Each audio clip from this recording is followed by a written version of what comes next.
Allez, enchaînons avec les BD.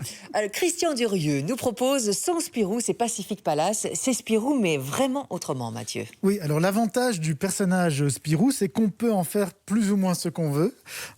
Ces dernières années, on a vu que le personnage de Spirou a été revisité par toute une série d'auteurs dans le cadre d'une collection qui s'appelle Le Spirou 2, avec à la clé des résultats, mais vraiment très très différents. Donc il y a des albums comme par exemple Le Journal d'un ingénu d'Émile Bravo, qui se passe durant la Seconde Guerre mondiale. Il y a par exemple un album comme Fantasio se marie de Benoît Féroumont, où là, on est en plein dans la fantaisie, on est dans quelque chose de beaucoup plus drôle, plus léger. Et on a aussi par exemple un album comme Fondation Z, où là, on est carrément dans de la science-fiction. Donc clairement, Spirou est mis un petit peu à toutes les sauces ces dernières années.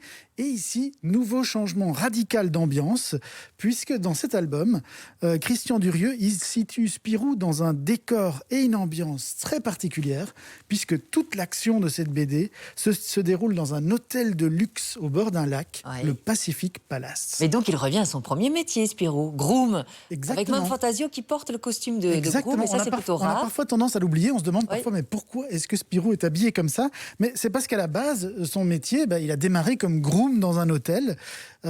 Et dans cette histoire, il revient donc à son métier.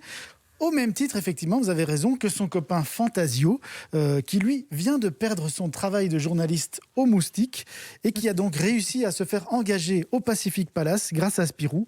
Le problème, c'est que leur patron, le distingué Monsieur Paul, il n'est pas vraiment convaincu par les qualités de groom de Fantasio, il faut bien dire.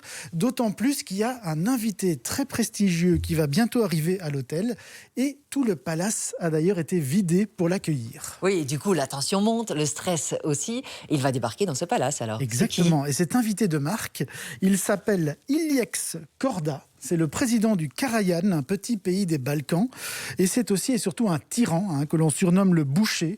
C'est un personnage qui fait un petit peu penser, je ne sais pas si vous vous souvenez, à Ceausescu, le dictateur roumain. Alors c'est sûr que Spirou et Fantasio, ils ne sont pas vraiment ravis de devoir s'occuper d'un client comme celui-là, jusqu'à ce qu'ils découvrent que Korda est venu au Pacific Palace avec sa fille Elena, une jeune fille au regard vert particulièrement envoûtant.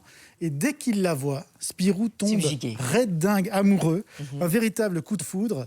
Mais évidemment, est-ce qu'on peut aimer la fille d'un dictateur quand on est un simple groom ? Chacun se fera son avis. Spirou qui se réinvente. Alors, c'est une réussite ou pas ? Parce que c'est toujours un peu dangereux. Parce que les vrais fans de Spirou, ils ont le dessin en tête, ils ont vraiment une réussite, le style. C'est vraiment une réussite. Absolument. C'est un Pacific Palace, c'est un Spirou très étonnant, très original, dans une ambiance presque irréelle, hors du temps, notamment dans ces planches, on le voit un petit peu là où Spirou et Elena se retrouvent dans une ambiance un peu bleutée, près de la piscine du Pacific Palace.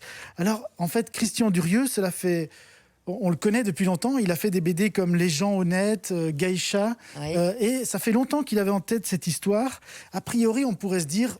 C'est bizarre de mélanger une histoire un peu politique sur un dictateur en fuite et avec une histoire d'amour impossible. Mais en même temps, ça fonctionne. Il y a beaucoup d'émotions, beaucoup de nostalgie dans cet album.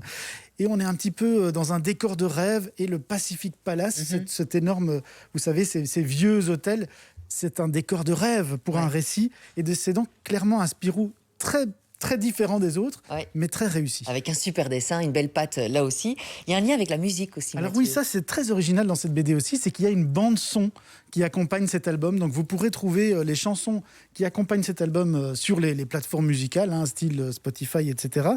Et c'est le groupe français Cocoon, qui est assez connu. Je ne sais pas si vous vous souvenez. Je suis sûr que si vous entendez certaines de leurs mélodies, vous allez les reconnaître. Attendez, on entend un petit peu. Voilà, on entend un peu. Merci à André, Marine et Cédric qui réalisent. Donc c'est Cocoon qui a composé 2 chansons spécialement pour cet album.